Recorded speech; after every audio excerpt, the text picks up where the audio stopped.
Hello, my name is Wade Mammon. I'm Director of Sales with Eurowall.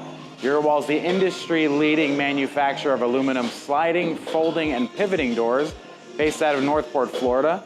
I'm here at a fresh new install on behalf of our partner from Charlotte, North Carolina, Maxson and Associates, and we're on location at the Carolina Alehouse in Greenville, South Carolina.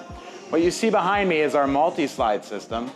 This is a 70-foot wide system at 104 inches tall. This is an impact-rated system being utilized in a non-impact application. This system has insulated glass, which protects your thermal properties, but is also weather-rated and water-rated. So through all the storms, as this system is closed, it'll protect your application and keep the elements outside. The track there is a fully water-rated sill, which will allow water to get into the track and route out to the exterior, keeping your interior dry. Usually when you think of Eurowall systems, you think of large operable partitions to lead you out to your patio. However, in this case, they're utilizing this as a complete wall that can then be opened up to the elements when the weather's nice.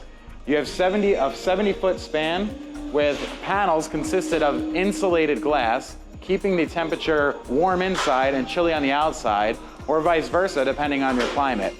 This installation took the team one full day to get the panels in and the frame in, and when everything is complete and ready to open, this will bipart from the middle, with half panels going to the left and the other half of the panels going to the right, giving you a very inviting environment and view as well.